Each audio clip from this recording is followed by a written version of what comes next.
sea of sweat, ear-shattering music, and puke.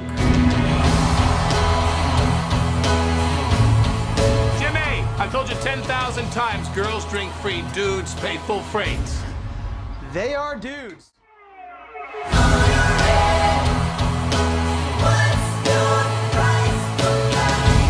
That stage is a pedestal, and when you're up there, you're untouchable. I can guarantee you something a lot more cool. Fame.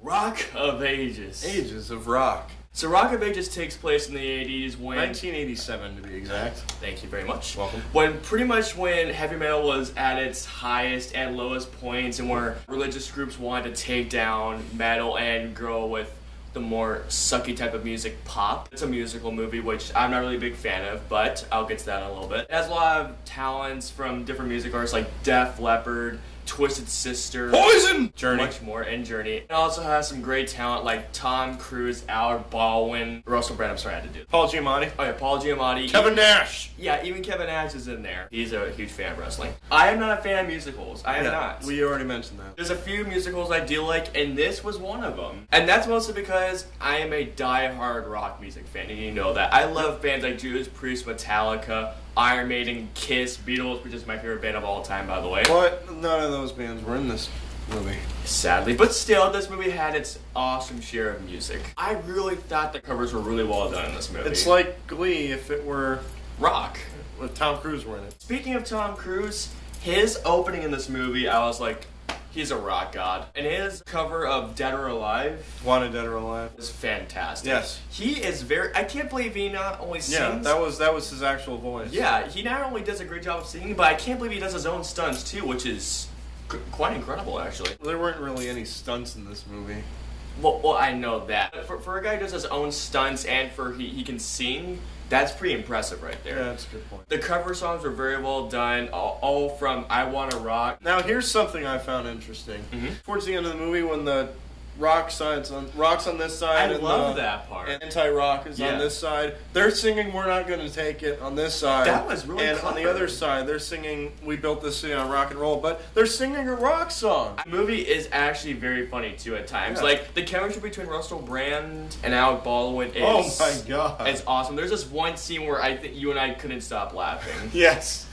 I don't want to spoil what happens, but it's very clever to what happens. And Russell Brand is a genius in this movie. Hilarious. Oh, one thing I do want to mention. Yeah. Hey man, Where the heck was that? the baboon. Oh, I loved him. It's such a fun movie, and to be honest, okay, this is rare for me when it comes to musicals or for anything. I actually sang along to 2 songs in this movie. Should have heard him in the theater. He's got a terrible singing voice. I do. I do, I admit. Lead performances, particularly Tom Cruise, Alec Baldwin, Russell Brand, even Paul Giamatti, they did excellent in this movie. The other actors... Good. They were good. They were the good. main actress was good. She was good, but her singing is incredible, though. She's not hard to look at either. No. I just really had a fun time with this movie. So did I. Perfect way to spend Father's Day. What did you like about it? I don't know if I said everything. We pretty much just said everything I liked about it. Tom Cruise is back. Tom Cruise is back. Better than ever. Better than ever. Yeah, screw his stuff in the past. I mean, Mission Impossible really brought our faith back into him. Yep. We're diehard rock fans here. Lil Wayne sucks. We both can agree with this. I thought the movie was a bit too long.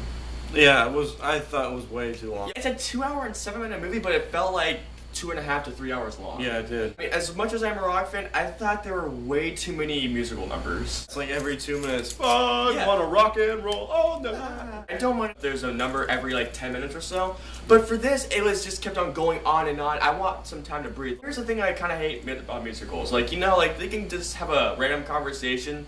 Like, so is there a girl I like to school? And it's like, well, there's a girl that I like. Oklahoma, where the wind falls out of space. Oh, yes! Overall, Rock of Ages is a very fun musical comedy rock movie. If you're a diehard fan of rock music like we are, you'll probably get a kick out of this movie. If you're not a fan of musicals like I am, give this movie a chance. You'll have some fun with it. We're both going to give this movie 3.5 out of 5 stars. Boom. So comment down, let us know below of where your favorite musical is. Also, what's your favorite 80s Rock rock band. band? Check out his channel too. He's got some great stuff. And I'll see you guys next time. Subscribe! Seriously, do it. Do it. do it.